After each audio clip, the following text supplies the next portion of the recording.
정욕으로 기도하면 응답받지 못한다. 그래서 주님의 뜻대로, 하나님의 뜻대로 기도해야 그 기도에 대해서 다 응답을 받을 수 있다. 예, 이것을 가지고 제가 계속 말씀을 나누고 있습니다. 근데 나라를 위한 기도도 마찬가지예요.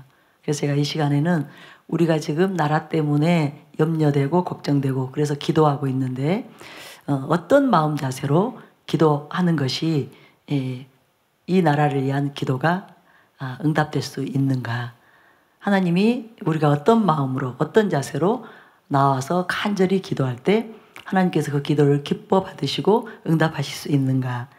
여기에 대해서 좀 도움을 드리고 싶어서 그것을 좀 나누겠습니다. 많은 분들이 걱정도 되시고 또 힘드실 거예요. 마음과 생각이 굉장히 심란하고 복잡한 그런 분들이 계실 것입니다. 가끔씩은 카페에 그런 댓글도 올라옵니다. 이거 정말 나라가 망하는 거 아닙니까? 심히 두렵습니다. 염려됩니다. 그런 그 글들을 올리는 분들 제가 봐요. 그래서 저도 때로는 어떤 소식들 들려올 때 정말 너무너무 황당한 말도 안 되는 그런 소식들이 들려올 때 낙심이 될 때가 있습니다. 아마 여러분들도 그러실 거예요. 그래서 어떤 분들은 이대로 끝나는 거 아닌가? 이제 희망이 없는 거 아닌가? 포기해야 되는 거 아닌가? 그런 마음이 들어오실 수 있습니다. 그런데 그때 저도 그렇게 좀 이축이 되고 힘들어할 때 하나님께서 갑자기 저에게 두 가지를 말씀하셨어요. 일단은 저에게 그 문제, 지금 되어지고 있는 상황, 거기에 붙들리지 말라고 하셨어요. 그리고 저에게 두 가지 사실을 기억하라고 하셨는데, 첫째는 성경에서 말씀하고 계신 그 하나님이 어떤 하나님이신가, 그것을 먼저 생각하라고 하셨습니다. 그리고 두 번째는, 첫째는 하나님이 누구이신가, 어떤 하나님이신가, 그것을 저에게 생각하라고 하셨고요. 두 번째는 그동안 제 개인적인 삶 가운데서 하나님이 어떻게 역사하셨는가, 어떤 은혜를 베푸시고 어떤 은총으로 저를 지키고 보호하셨는가, 그것을 생각해 보라고 하셨습니다. 그리고 또 교회예요. 저희 사랑하는 교회. 저희 사랑하는 교회에 많은 어려움이 있었습니다. 많은 아픔들이 있었습니다. 수많은 공격들이 있었습니다. 이 교회를 무너뜨리려 하는 원수의 집요한 그런 공격들이 있었습니다. 그런데 그동안 하나님께서 사랑하는 교회 가운데 어떻게 역사하셨는가, 교회를 어떻게 지키고 보호하시고 이에 이르게 하셨는가, 그리고 지금은 오히려 더 견고하고 더 아름답고 더 성경적이고 정말 그 롤 모델이 될 수 있는, 이 시대의 모델이 될 수 있는 그런 교회로 세워주셨잖아요. 하나님이 그것을 생각해 보래요. 네 개인적인 삶 가운데 내가 어떻게 역사했고, 또 사랑하는 교회 가운데 어떻게 역사했고, 그래서 그것을 통해서 내가 어떤 하나님인지 그것을 생각해 보라고 하시면서 이 나라에 대해서도 이 민족에 대해서도 하나님은 동일하신 하나님이라는 것을 기억하라고 하셨습니다. 그러면서 이 나라의 지난 날을 돌아보라고 하셨어요. 이 민족이 어떤 상황 가운데 하나님의 도우심과 은혜로 어떤 그 문제 가운데서 참 하나님께서 축복하시고 지금과 같은 이런 자유와 번영 그리고 높은 수준의 삶을 누리게 하셨는가. 여러분이 잘 아시죠? 우리가 일본의 나라를 빼앗기고 주권도, 그죠? 인권도, 모국어까지 다 잃어버렸던 민족이었죠. 식민지 가운데서 압제당하고 멸시당하고 착취당했습니다. 너무나 가련하고 불쌍했던 민족이었어요. 그럼에도 불구하고 전 세계 누구 하나 관심을 갖고 도와줄 수 없는 그런 상황이었어요. 그리고 6.25 전쟁으로 완전히 초토화되었죠. 나라가 완전히 이제 깨자반이 난 것입니다. 그리고 보세요. 이 나라가 얼마나 작은 나라인지. 눈꽃만큼 하죠. 눈꽃만큼 해서 세계 지도에서 찾을 때 좀 힘든 나라, 찾기가 힘든 나라. 그리고 또 그렇게 일제 식민지하에 있고 또 6.25 전쟁을 겪으면서 얼마나 가난한 나라가 되었는지, 세계에서 가장 가난한 나라 가운데 하나였던 이 나라였잖아요. 그런데 하나님께서 지금까지 어떻게 역사하셨는가, 어떤 은혜를 베푸셨는가. 그렇다면 지금도 여전히 하나님만이 우리의 소망이 되신다는 거예요. 이 민족의 소망이 되신다는 거예요. 그래서 우리가 여전히 하나님을 바라며, 하나님을 구하며, 하나님께 나아가며, 그죠? 바른 태도, 바른 자세로 하나님께 그렇게 나아가면 하나님이 반드시 우리의 기도를 들으시고 저와 여러분을, 이 민족을 도와주신다는 거예요. 함께 하신다는 거예요.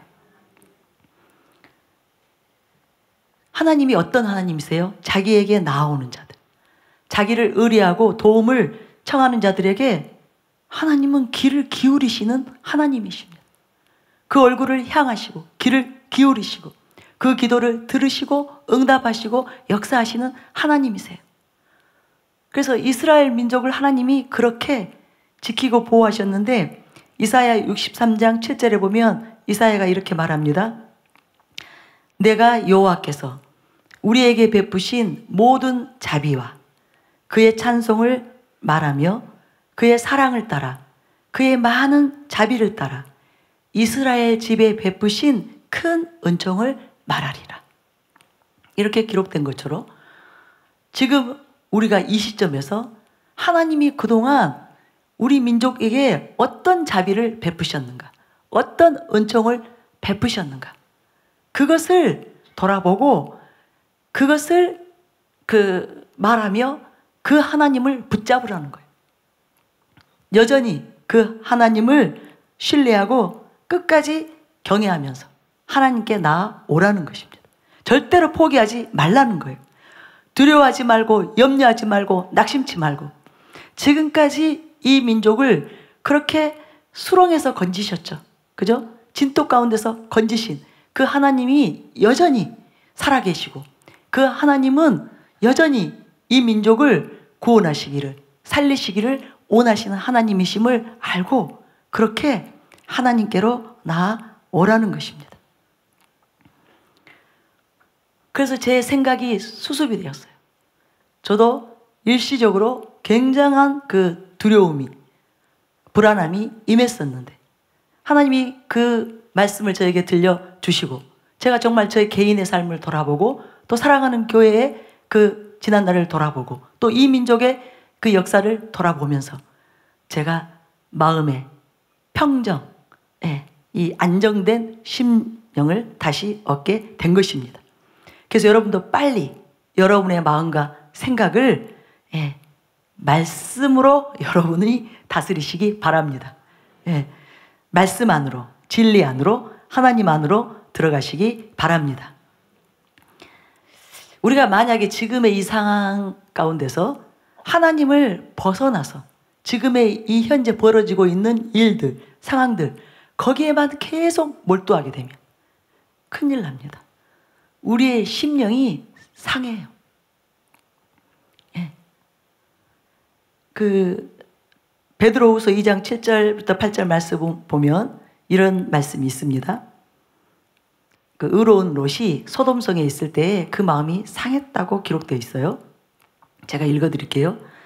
무법한 자들의 음란한 행실로 말미암아 고통당하는 의로운 롯을 건지셨으니 이는 이 의인이 그들 중에 거하여 날마다 저 불법한 행실을 보고 들으므로 그의 의로운 심령이 상함이라. 즉, 이 롯이 끊임없이 괴로움을 당했다는 거예요. 그 사람들의 불법한 그 행실들을 보고 딸마다 보고 들을 수밖에 없었기 때문에 끊임없이 괴로움을 당한 거예요. 그런데 그 심령 상태로 계속하면 이제 원수가 틈을 탑니다. 마귀가 틈을 타요. 지금 저희도 마찬가지 상황이죠. 너무나 악하고 불의한 수많은 소식들이 달마다 들려오고, 그런 소식, 그런 뉴스를 접할 때마다 지금 저와 여러분의 심령이 심히 고통을 당하고 있는 거예요. 그런데 이것을 이대로 방치하고 그리고 계속 거기에만 몰두하게 되면 큰일 납니다. 이 환경에서부터 우리가 벗어나야 돼요. 우리가 이기는 길은 이 문제, 이 환경, 여기에 붙잡히고 여기에 휘둘리고, 그래서 근심하고 걱정하고 두려워하고, 그렇게 되면 절대로 이 문제가 제대로 해결되지 못합니다. 수습이 되지 못해요. 빨리 이 상황에서 우리가 벗어나서 하나님께로 돌이켜야 돼요. 말씀으로, 진리로 돌이켜야 됩니다. 그래서 우리의 마음과 우리의 생각이 그런 소식들로, 그런 문제들로 가득 채워지는 것이 아니라 말씀으로, 하나님으로 충만하도록 해야 됩니다. 이렇게 어려우면 어려울수록, 문제가 크면 클수록 더 예수님으로 충만해야 돼요. 성령으로 충만해야 돼요. 그래야 믿음도 강력해지고, 우리가 이 혼란 속에서, 이런 혼돈 가운데서 하나님의 뜻을 명확하게 분별하고, 그리고 하나님의 뜻대로 기도해서 이 원수의 계계를 무너뜨리는, 이 원수들을 다 파쇄하고 무너뜨리고 큰 승리를 거두는 그 역사가 일어나는 것입니다. 그래서 제가 여러분에게 나라를 내팽개치라는 말 아니에요. 또 소식도 듣지 말라는 것은 아니에요. 그런 소식을 우리가 접하고 그런 소식들을 대하지만 빨리 듣자마자 말씀으로 돌이키라는 것입니다. 하나님께로 나아가라는 거예요. 진리로 이 상황을, 지금의 이 상황들을 판단하고 분별해서 여러분은 이제 어떻게 이 원수를 이렇게 반격해서 물리칠 것인가, 이길 것인가, 여기에 대한 답을, 대처를 해야 된다는 것입니다. 그래서 여러분의 생각으로 판단하고 정리하고 결론 내리지 마시고, 이제 끝이야, 기도해도 소용없어, 이제 나 기도 안 할래 그러시면 큰일 납니다.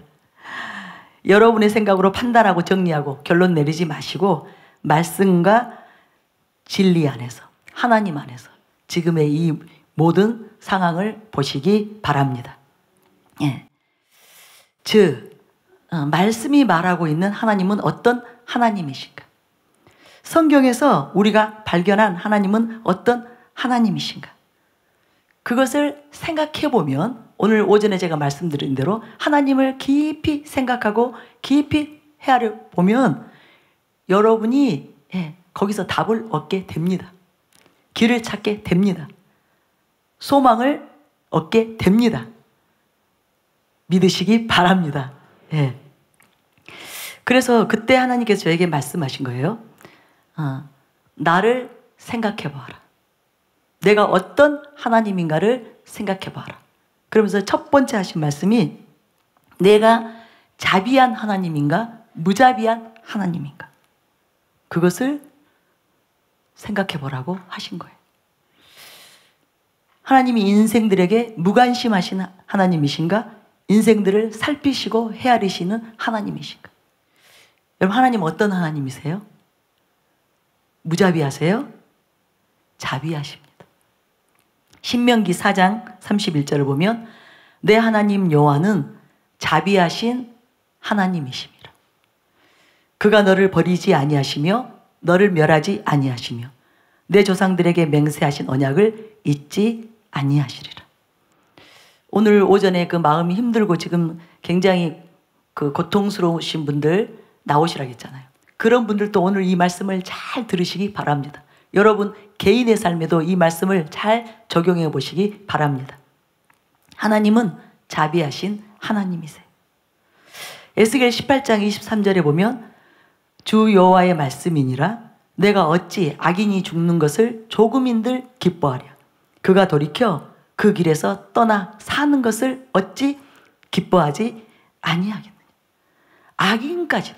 악인까지도 하나님께서는 죽는 것을 원치 아니하시고 그가 돌이켜 살기를 원하시는, 그것을 기뻐하시는 하나님이신데, 저와 여러분을 향하여 하나님이 어떤 마음으로 지금 우리를 보고 계실 것인가. 야고보서 5장 11절에도 보라 인내하는 자를 우리가 복되다 하나니 너희가 욥의 인내를 들었고 주께서 주신 결말을 보았거니와 주는 가장 자비하시고 긍휼히 여기시는 이시니라. 아멘이시죠? 예. 욥의 이야기를 여러분 알죠? 한순간에 사탄은 참소했고 또 하나님께서는 그 욥을 잠시 잠깐 내어놓았습니다. 그리고 엄청난 환난을, 어려움을, 고통을 겪었어요. 그러나 그 결말이 어떠했습니까? 하나님은 더 좋게 하셨습니다. 모든 것을 갑절로 축복하셨어요. 그래서 그 주님은 가장 자비하시고 긍휼히 여기시는 하나님이시라는 거예요. 그래서 하나님이 어떤 하나님이신가를 생각해 보면 우리가 어떻게 기도하기를 원하시는가? 그죠? 어떻게 부르짖기를 원하시는가? 우리가 어떻게 지금 행동하기를 원하시는가? 어떤 마음과 자세로 지금의 이 나라의 문제를 하나님 앞에 가지고 나아오기를 원하시는가? 여러분이 답을 얻게 되실 거예요. 자비하신 하나님은 한 나라를 쉽게 멸망시키시기를 원하시고 무너뜨려 버리기를 원하시고 망하게 하기를 원하시는 그런 하나님이 아니십니다. 예. 그렇다면 하나님께서 이 나라, 이 민족 가운데 자비를 베푸시겠구나. 우리를 긍휼히 여기시겠구나. 우리를 불쌍히 여기시고 우리를 도와주시겠구나. 이 사실을 여러분 깨달으시기 바랍니다. 그리고 이것을 붙잡으시기 바랍니다. 특별히 제가 이 말씀을 이렇게 준비할 때 그런 그 사람들이 떠올랐어요. 너무 두려워서 공황장애와 같은 그런 공포감과 두려움에 휩싸이는 분들, 그런 분들이 저는 오늘의 이 말씀을 잘 귀담아 들으셨으면 좋겠습니다. 그리고 그 자비하신, 그토록 가장 자비하다고 하셨는데 가장 자비하시고 긍휼히 여기시는 그 하나님 아버지의 그 사랑을 붙잡으시기 바랍니다. 그리고 이 두려움으로부터 그 모든 우울한 마음에서 자유케 되시는, 해방되시는 지금 이 시간이 되시기를 바랍니다. 그래서 하나님은 인생들에 대해서 무심하시고 무관심하신 그런 하나님이 아니에요. 모든 인생을 헤아려 살피시는 부엘 라헤로이의 하나님이십니다. 부엘 라헤로이. 여러분 이것을 꼭 오늘은 기억하셔야 돼요. 예. 창세기 13장 13절 14절에 나오죠. 제가 읽어드릴게요. 하갈이 자기에게 이르신 여호와의 이름을 나를 살피시는 하나님이라 하였으니 이는 내가 어떻게 여기서 나를 살피시는 하나님을 배웠는고 함이라.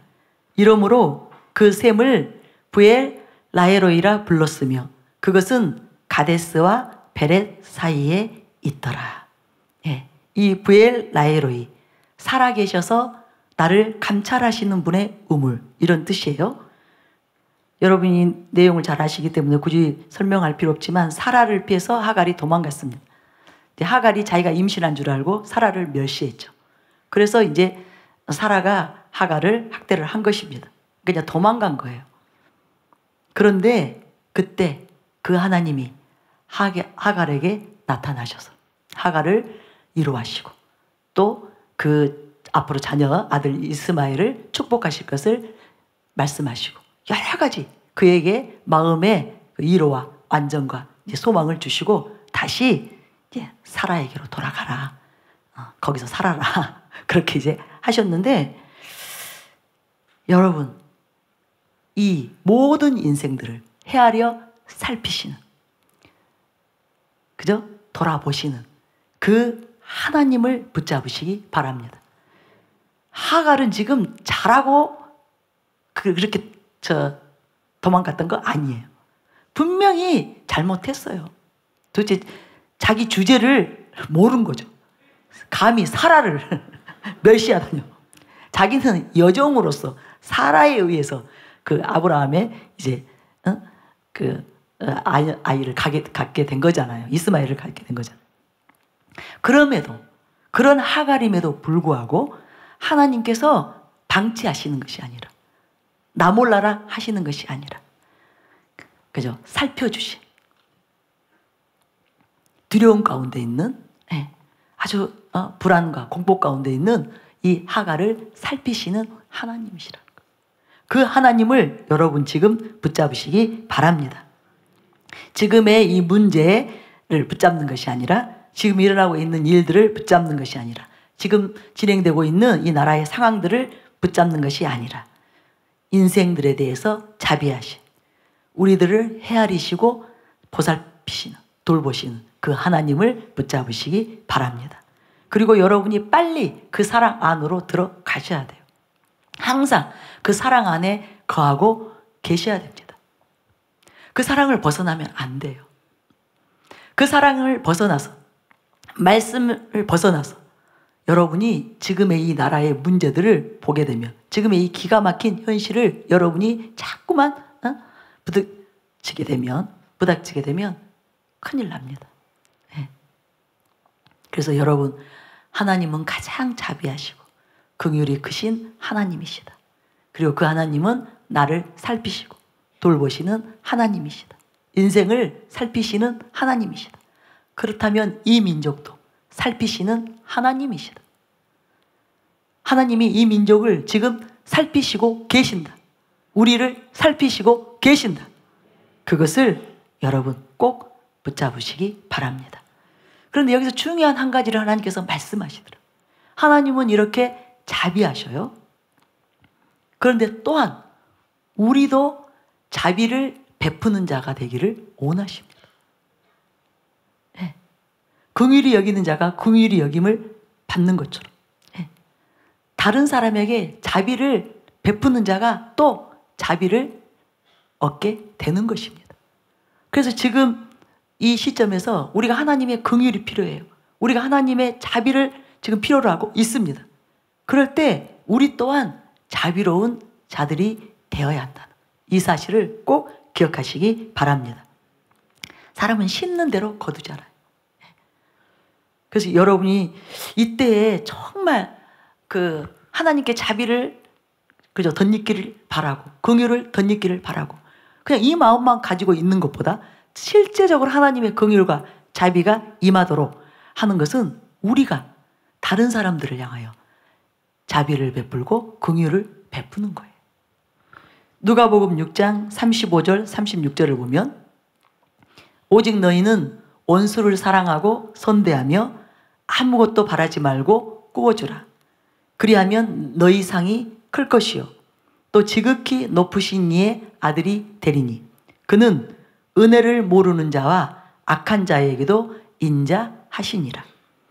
너희 아버지의 자비로우신 같이 너희도 자비로운 자가 되라.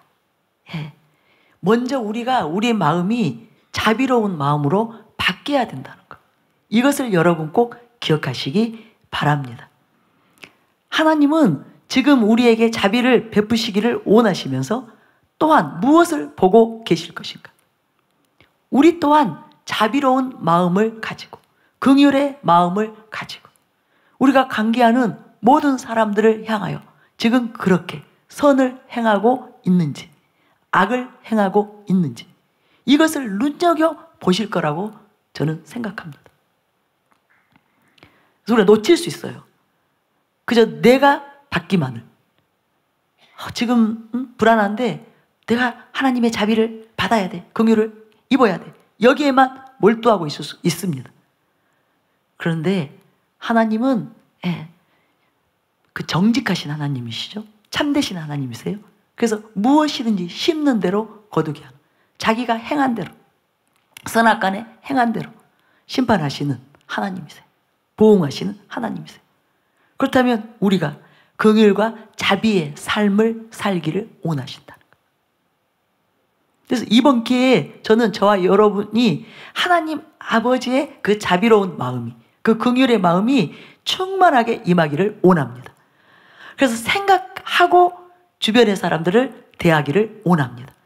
내가 부모님에 대해서, 배우자에 대해서, 자녀에 대해서, 또 이웃에 대해서 지금 자비로운 마음을 가지고 있는지, 긍휼의 마음을 가지고 있는지, 아니면 아주 무자비한, 무관심한 그런 지금 마음을 가지고 있는지, 이것을 되짚어 봐야 되는, 어느 때보다도.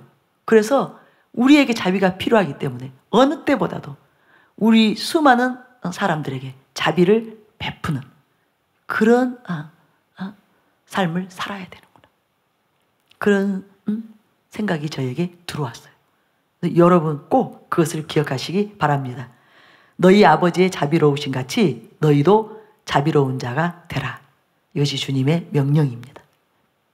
사무엘하 22장 26절에 보면 자비한 자에게는 주의 자비하심을 나타내시며 완전한 자에게는 주의 안전하심을 보이시며. 여러분, 우리가 하나님의 자비를 덧입기를 원한다면 우리도 자비로운 마음을 갖는 저와 여러분이 되시기를 바랍니다. 두 번째, 하나님이 선하신 하나님이신가 악하신 하나님이신가, 여기에 대해서 저에게 생각해 보라고 하셨어요. 물론 선하신 하나님이시죠. 하나님이 왜 자비하신가? 바로 선하신 하나님이시기 때문에 자비하셔요. 시편 100장 5절에 보면 여호와는 선하시니 그의 인자하심이 영원하고 그의 성실하심이 대대에 이르리로다. 대개 자비, 인자, 긍휼 이 세 가지는 같이 이렇게 함께 말할 수 있는데요. 하나님이 선하시기 때문에 인자하신 거예요. 하나님이 선하시기 때문에 긍휼이 풍성하신 거예요. 그리고 자비를 베푸시는 하나님이세요. 그래서 여러분, 이것을 여러분이 기억하면서 제가 여러분한테 한번 질문을 드려볼게요. 여러분, 문제가 있고 어려움이 있을 때 누구에게 도움을 청하시나요? 아주 고약한 사람, 아주 악한 사람, 그런 사람을 찾아가나요? 아주 선하고 착한 사람을 찾아가나요? 선한 사람을 찾아가죠. 그렇죠? 착한 사람을 찾아가죠. 그 못된 사람, 아주 고약한 사람, 그런 사람은 여러분이 아예 배제시켜버리죠. 찾아가면 뭐합니까? 그 사람한테 털어놓으면 뭐합니까? 손을 내밀면 뭐합니까? 절대로 안 도와줄 텐데, 끔찍도 하지 않을 텐데. 그런데 우리가 어려움이 있을 때 누가 과연 나를 도와줄 것인가? 내가 가서 도와달라고 하면, 살려달라고 하면, 구해달라고 하면 누가 나를 진짜 구해주고 살려주고 도와줄 것인가? 그건 당연히 선한 사람이죠.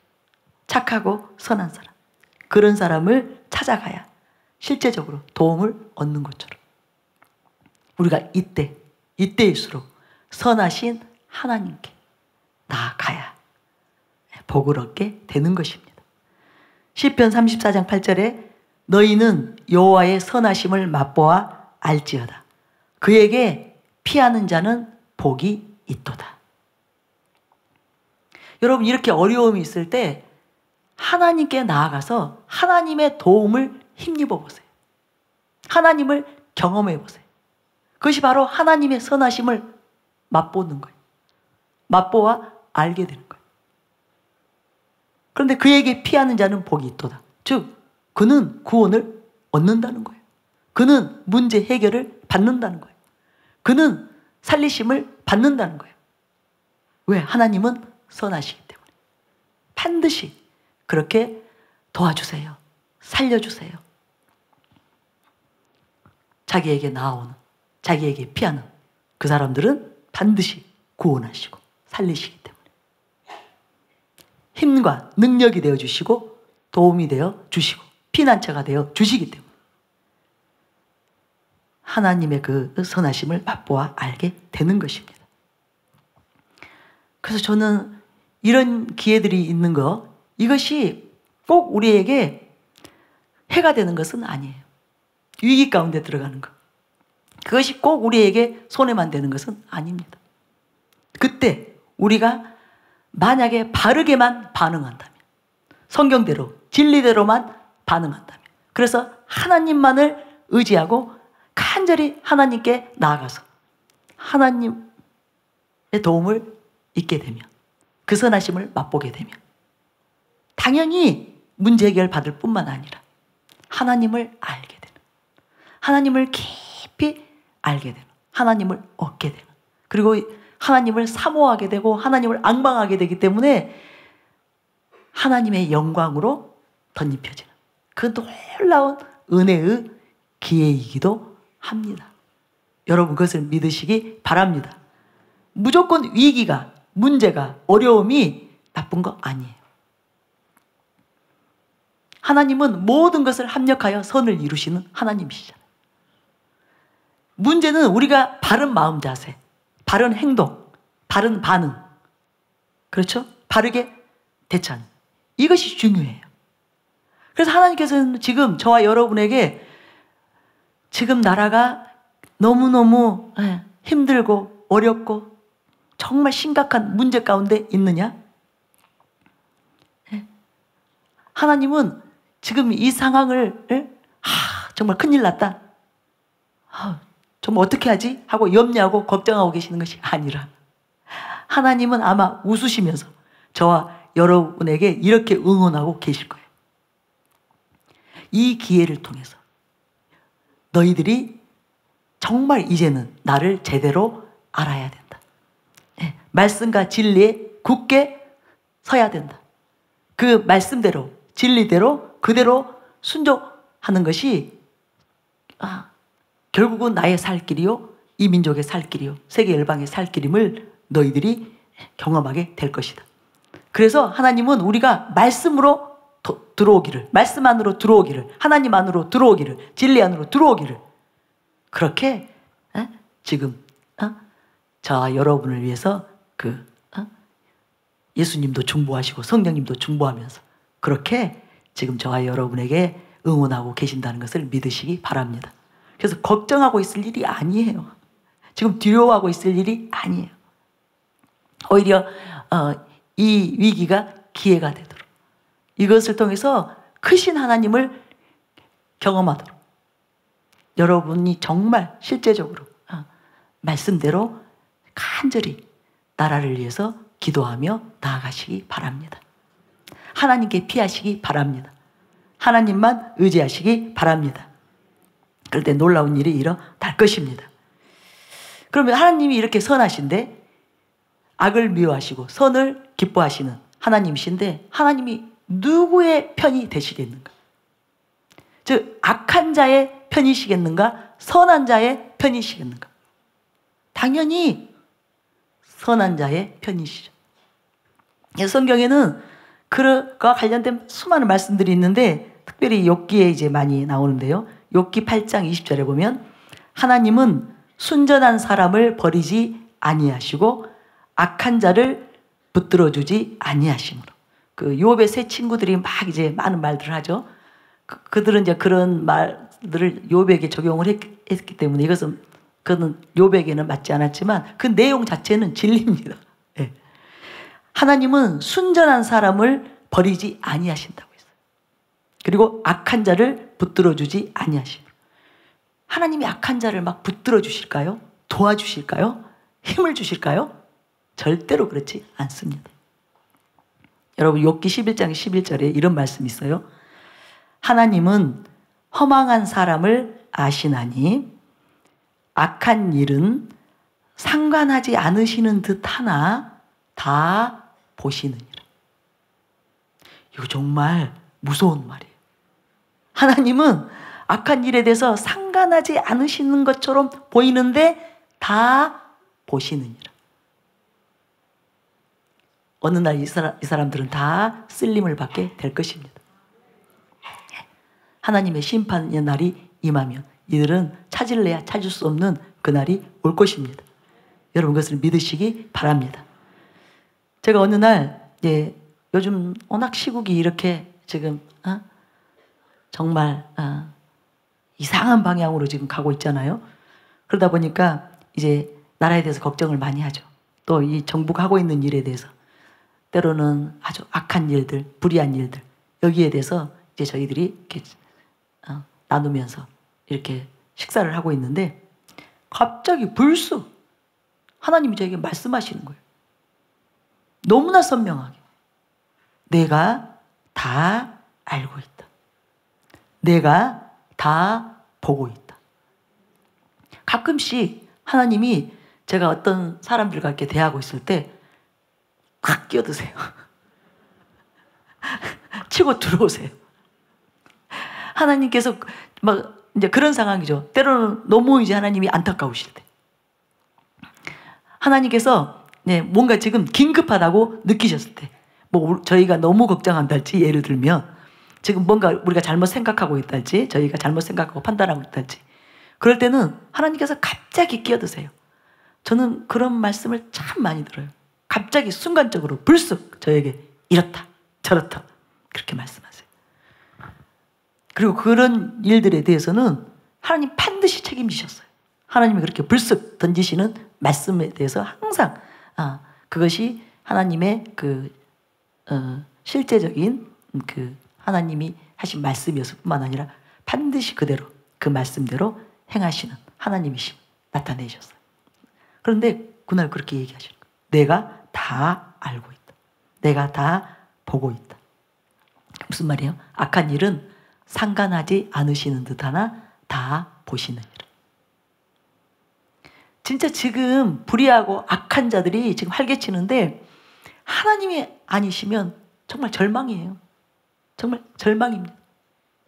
아무런 희망이 없습니다. 우리로서는 해볼 수가 없어요.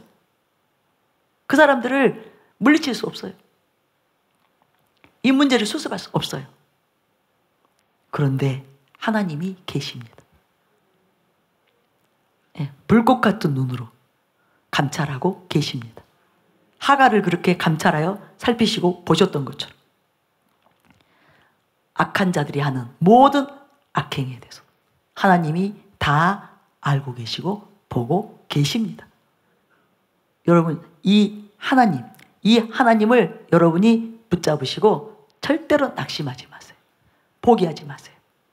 그리고 끝까지 말씀대로 진리대로 간구하시기 바랍니다. 기도하며 나아가시기 바랍니다. 믿음으로 부르짖는 저와 여러분이 되시기를 바랍니다.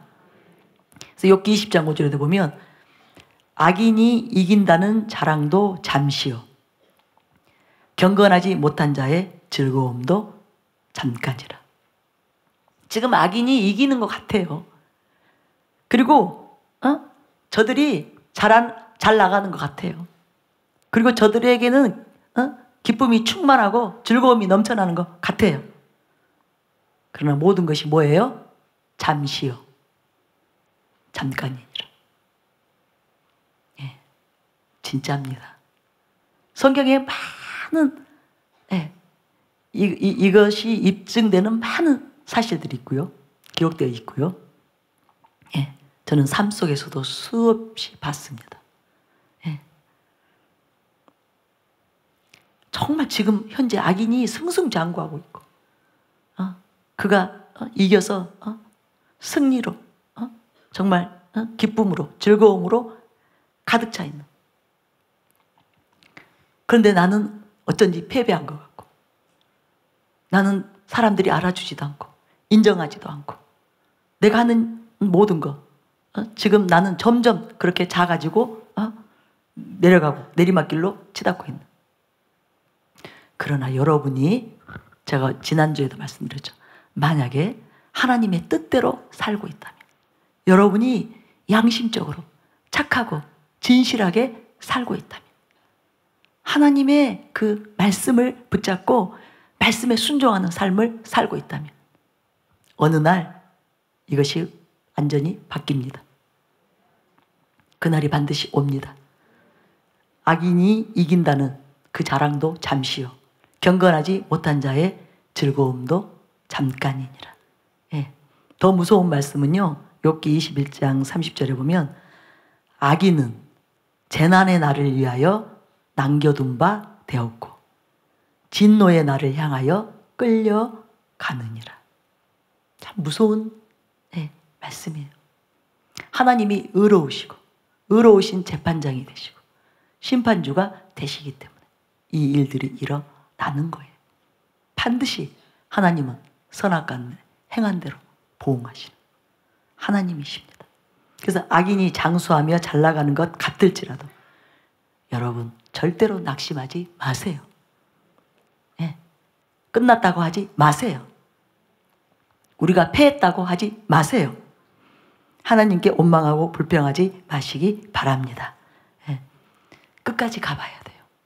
끝까지 가봐야 돼요. 조만간 하나님께서 이제 내가 때가 됐다, 이제는 내가 심판하리라 하시면 그날 모든 것이 다 드러나는 것입니다. 예. 시편 1장 5절부터 6절을 보면 그러므로 악인들은 심판을 견디지 못하며 죄인들이 의인들의 모임에 들지 못하리로다. 무릇 의인들의 길은 여호와께서 인정하시나 악인들의 길은 망하리로다. 반드시 이렇게 됩니다. 말씀대로 됩니다. 진리대로 됩니다. 그것을 믿으시기 바랍니다. 그래서 흔들리지 마세요. 갈등하지 마세요. 예, 여러분은 꿋꿋하게 의인의 그 길로 나아가시기 바랍니다. 하나님의 길로 나아가시기 바랍니다. 그 하나님을 믿고 성경에서 우리에게 명하는 것들만 행하는 저와 여러분이 되시기를 바랍니다.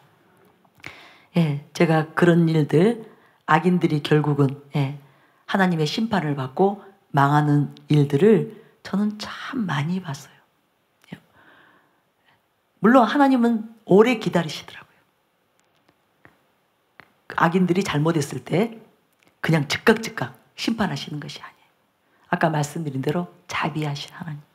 하나님은 자비하시고 선하시기 때문에 할 수만 있으면 그 악인들도, 그 불의한 자들이 돌이켜 회개하기를, 그 악에서 돌이켜서 회개하고 하나님께 나아오기를 원하시기 때문에 기회를 주시더라고요. 오래 주셔요. 뭐 사람마다 다 차이는 있지만 그러나 반드시 그들이 돌이키지 않으면 하나님께서 악인들을 멸하시더라고요. 그들을 심판하시더라고요. 여러분, 저는 보았어요. 하나님 앞에 하나님을 두려워하지 않고 하나님을 경외하지 않고 하나님을 속이면서 악하고 불의한 방법으로 재물을 얻고 잘 나가는 사람, 그 사람들을 하나님이 안 보시는 것 같죠. 잘 될 때는 엄청 잘 됐어요. 승승장구했어요. 주변의 사람들이 다 깜짝 놀랄 정도로 계속 사업들이 확장되고 재물이 모이고 명성이 아주 커지고 그랬어요. 어느 한순간에 다 날아가는 것을 보았습니다. 여러분, 하나님은 반드시 선악간에 심판하시는 하나님이심을 믿으시기 바랍니다. 그래서 첫째는 이걸 가지고 우리에게 적용시켜야 돼요. 우리가 바르게 살아야 됩니다. 우리가 참되게 살아야 돼요. 말씀대로 살아야 돼요. 하나님의 뜻대로 살아야 돼요. 그래서 본을 보여야 됩니다. 이 나라 교계 가운데, 교회들 가운데 크리스찬들에게 저와 여러분이 본이 되어야 돼요. 그리고 그렇게 우리가 하나님 앞에 합당하게 살면서 간절히 이 나라를 위해서, 이 민족을 위해서 중보할 때 하나님이 의인들의 기도를 들으시는 것을 믿으시기 바랍니다.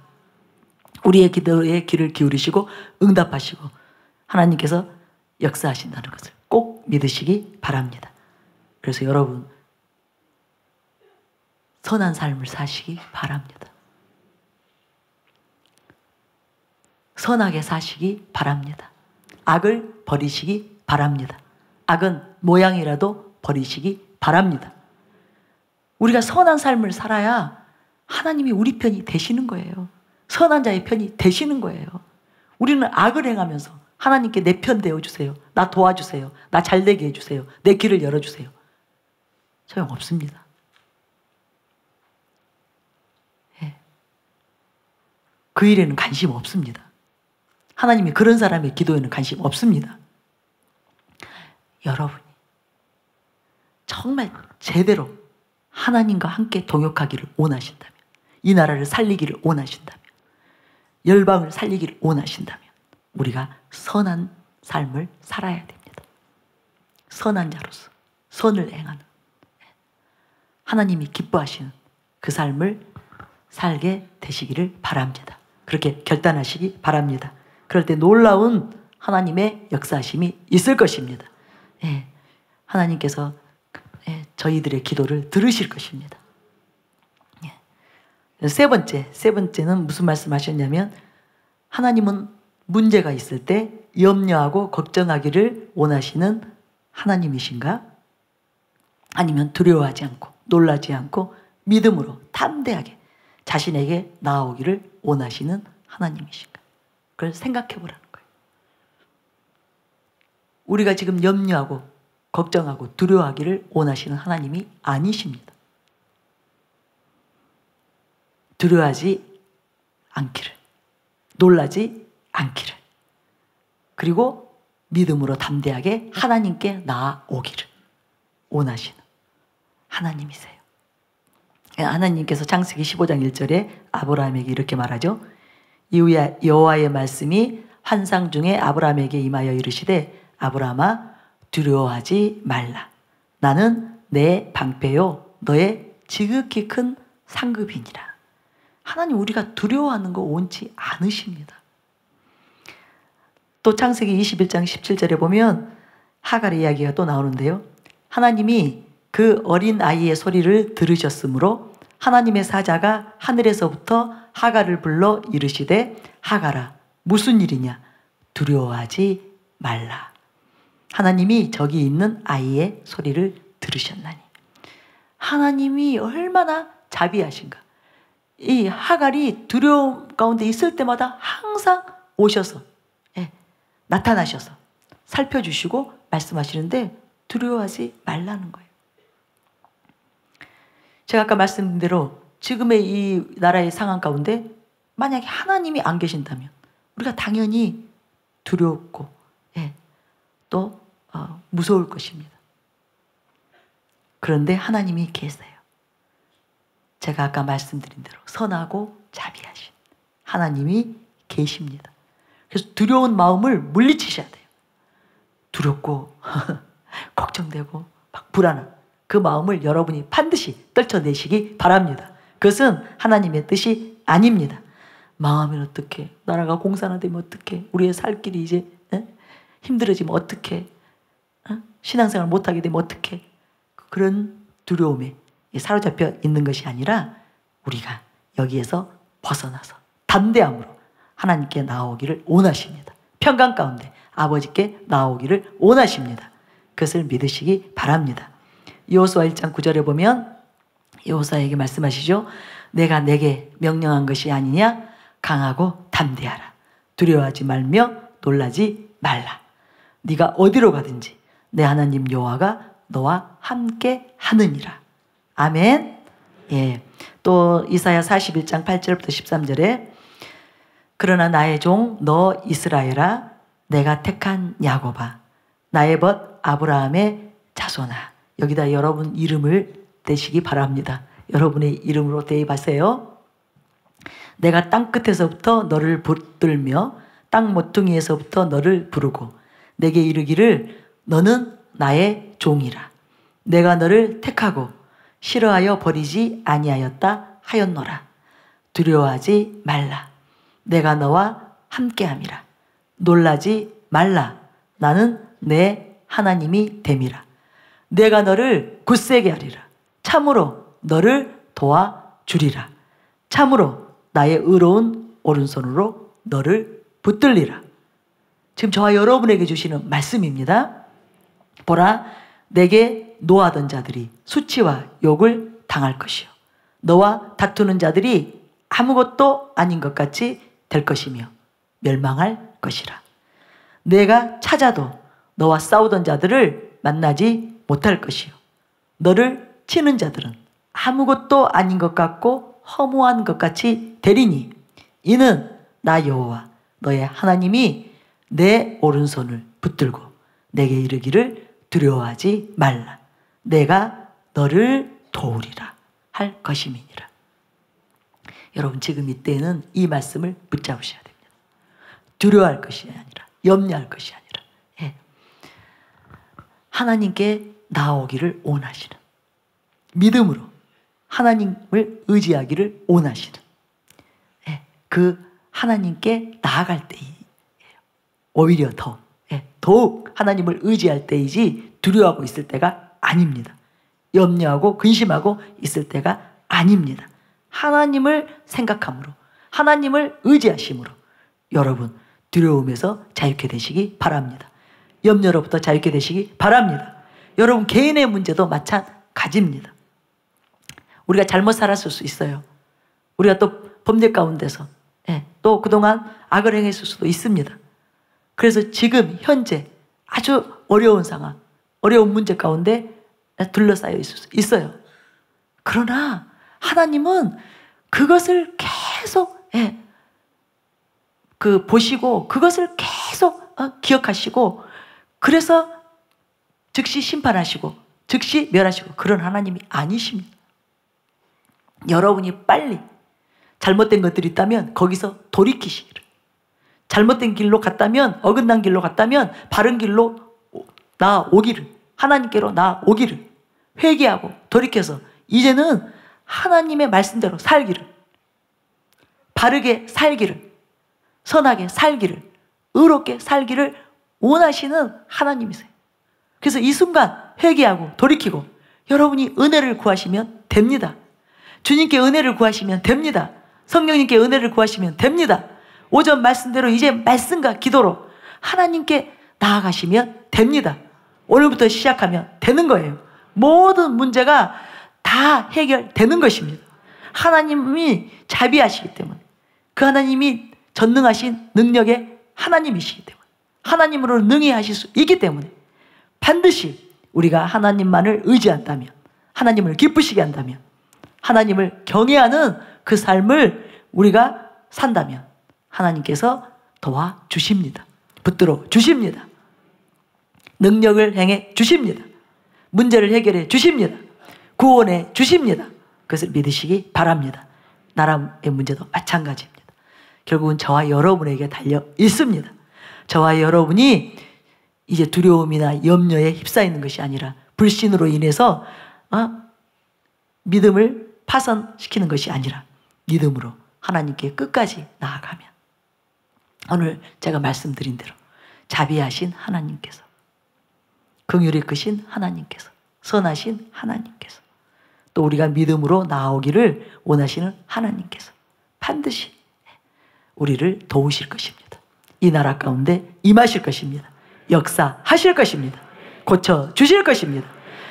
나라의 모든 문제들에 하나님이 개입하심으로 인해서 악인들이 쫓겨가는 것을 보게 될 것입니다. 악인들이 심판받는 것을 보게 될 것입니다. 우리는 이 나라가 하나님의 나라가 되기를 원합니다. 아버지의 거룩한 나라가 되기를 원합니다. 이 민족이 하나님의 백성이 되기를 원합니다. 거룩한 왕같은 제사장들이 되기를 원합니다. 이것이 하나님께서 원하시기 때문에, 하나님이 우리보다 더 원하시기 때문에 우리도 하나님의 그 뜻대로 이 나라가 하나님의 나라가 되기를, 이 민족이 하나님의 백성이 되기를 원하오니 하나님 우리의 기도를 들으시고 역사하여 주시옵소서. 임하여 주시옵소서. 하나님께서 놀라운 지혜와 하나님의 모략으로 임하여 주시옵소서. 이 문제를 해결하여 주시옵소서. 북한 동포들을 자유케 하여 주시옵소서. 김정은 정권을 무너뜨려 주시옵소서. 하나님이 속히 이 나라의 복음 통일을 주시옵소서. 평화 통일을 주시옵소서. 하나님이 이 민족의 그 창세전에 한 계획이 있죠. 이 나라를 선교 대국으로, 강국으로 쓰시기를 원하십니다. 열방을 구원할 그 통로로 쓰시기를 원하십니다. 그래서 오늘날까지 그렇게 놀라운 역사를 하신 것입니다. 이 민족을 능력의 손으로 붙들고 계셨습니다. 이제도 우리가 하나님의 뜻대로 구하면 하나님이 그렇게 하실 것입니다. 이 민족을 붙들어 주실 것입니다. 역사하실 것입니다. 해결될 것입니다. 그것을 믿으시기 바랍니다. 예, 마지막으로 제가 긍휼이 무엇인지 한 가지를 알려드리고 우리 시간 더욱 그 하나님 아버지를 붙잡게 되시기를 바랍니다. 하나님은 긍휼이 크신 아버지신데요. 이 긍휼이란 단어, 이 단어는 히브리어로 라함입니다. 라함. 이것은 어머니의 자궁이라는 뜻이에요. 이 어머니의 자궁이라는 뜻을 내포하고 있어요. 그래서 긍휼이란 단어의 뜻 속에는 자녀를 향한 어머니의 불쌍히 여기는 마음을 담고 있습니다.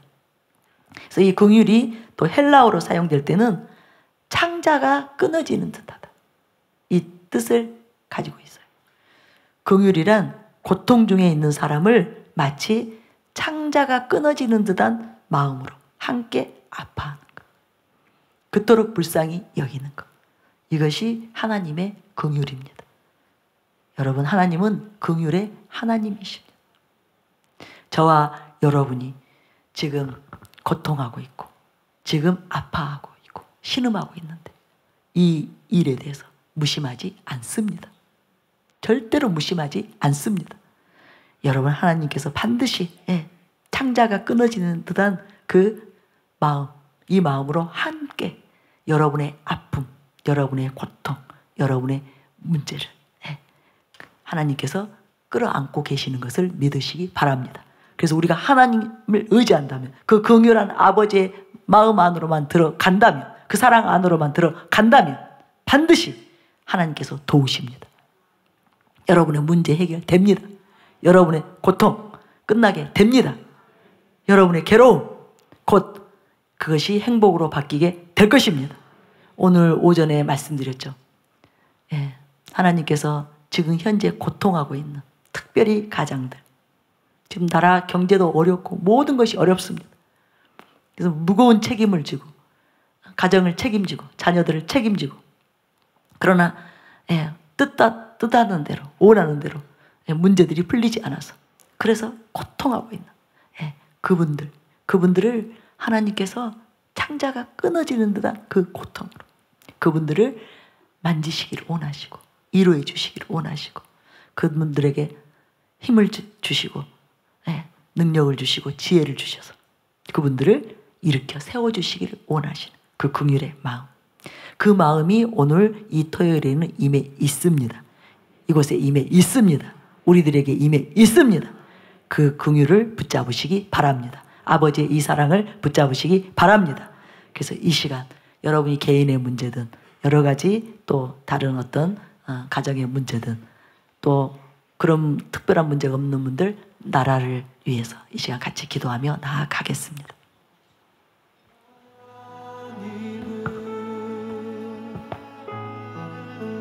주님의 긍휼하심으로 우리를 덮으시고 주님의 날개 아래 우리를 품으시는 창자가 끊어질 듯한 고통으로 우리의 아픔을 품어주시는 하나님, 그 주님이 아니시면 하나님 우리가 어디로 가겠습니까?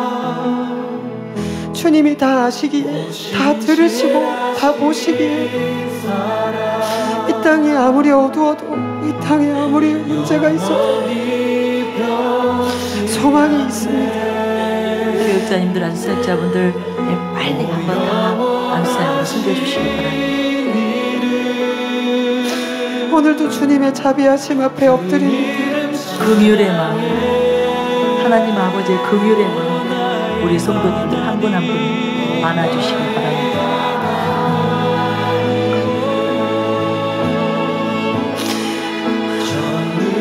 어찌 어미가 그 젖먹이를 잊겠는지,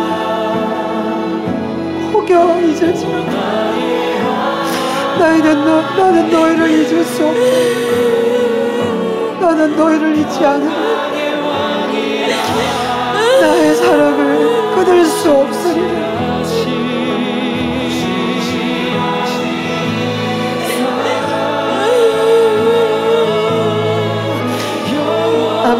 아버지께로 나아갑니다. 나보다 더 아파하신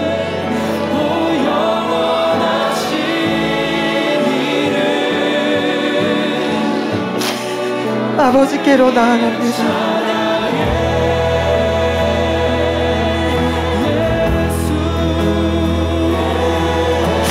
이 땅을 바라보시며 통곡의 방에서 나오실 수 없는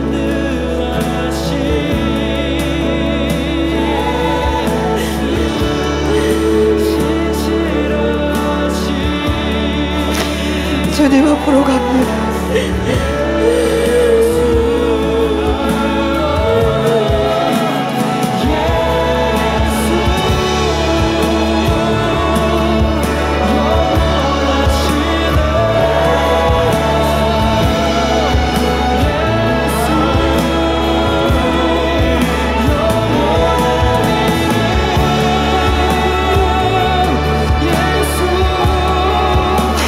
하나님, 주의 자녀들은 오늘도 살아가시고 힘을 주시는 하나님, 두려워하지 말라, 놀라지 말라. 내가 너와 함께하라. 내가 너를 지키리라. 내가 너를 돌보라. 나는 너의 하나님이 되리라. 불이 너희를 사르지 못하고 물이 너희를 덮지 못할 것이다. 내가 너를 지킬 것이다. 내가 너희를 돌볼 것이다. 내가 너의 아버지이므로 내가 너희를 품으리라.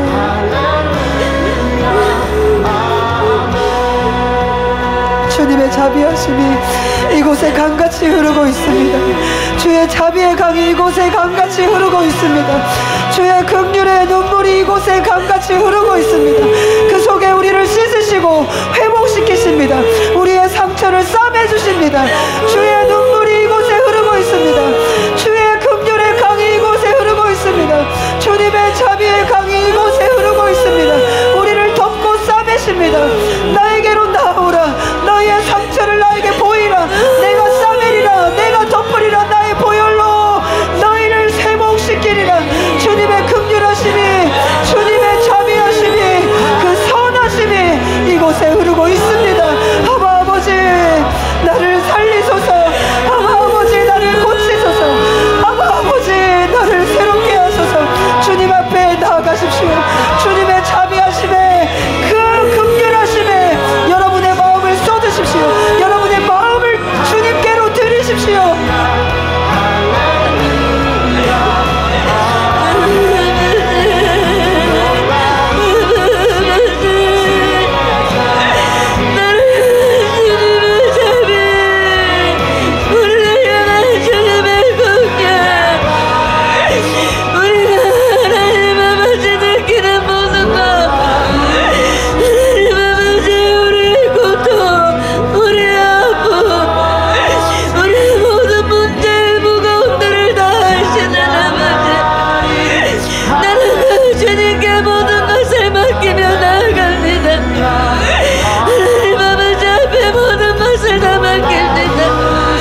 주시옵소서. 하나님, 소망 없는 모든 사람들에게 우리가 그 소망의 삶을 보여주게 하여 주시옵소서. 우리에게 책임이 있습니다. 하나님을 나타낼 책임이 있습니다. 하나님의 긍휼하심을 보여줄 책임이 있습니다. 하나님의 선하심을 보여줄 책임이 우리에게 있습니다. 우리가 누려야 보여줄 수 있습니다. 우리가 그 모든 것을 하나님 안에서 누려야 그들이 볼 수 있습니다. 하나님, 그래서 우리에게 책임이 있습니다. 붙잡게 하소서. 주의 은혜를 구하며 이 삶을 살아갈 수 있도록 주님 도와주시옵소서. 주님 은혜를 부어주시옵소서.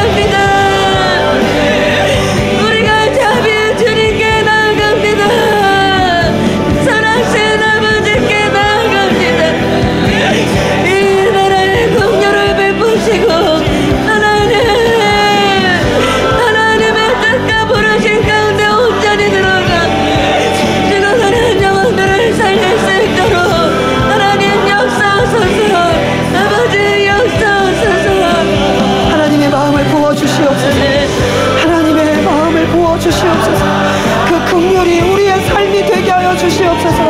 하나님, 이 땅의 영혼들을 바라보며 창자가 끊어질 듯한 그 아픔, 그들의 아픔이 나의 아픔이 되는 그 긍휼하심이 우리에게도 동일하게 임하게 하여 주시옵소서. 그냥 두고 볼 수 없는, 하나님 그대로 지나칠 수 없는 그 마음을 우리가 동일하게 가지게 하여 주시옵소서. 주님의 마음이 우리를 사로잡게 하시고, 그래서 기도의 자리로 나아가게 하시고, 주님의 심장과 하나 되어서 기도할 수 있도록 주님 은혜를 부어주시옵소서. 주님 은혜를 부어주시옵소서. 주님과 내가 하나 되는 그 삶, 주의 심장으로 살아가는 그 삶, 그 긍휼의 풍성하신 주님을 드러내는 삶이 우리의 삶이 되게 하여 주시옵소서. 주님을 원합니다. 주님을 더 원합니다. 주님으로 채워주시옵소서. 주님으로 더 채워주시옵소서. 결단하게 하소서. 결단하게 하소서. 나는 주를 의지하며 살리라. 나는 그 주님의 자비하심을 의지하며 살리라. 그 긍휼하심을 바라며 살리라. 나도 그렇게 주님의 인자와 주의 자비의 통로가 되어 살리라. 결단하게 하여 주시옵소서. 주님 역사하여 주시옵소서. 주님 역사하여 주시옵소서.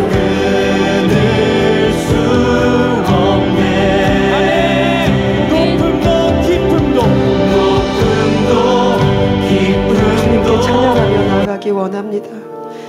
주님이 우리에게 주시는 말씀을 붙잡습니다. 아무것도 두려워 말라. 주 나의 하나님이 지켜주시네. 놀라지 마라. 주님이 지금 말씀하고 계십니다. 겁내지 마라. 다시 한번 우리에게 말씀하고 계십니다. 주님 나를 지켜주시네.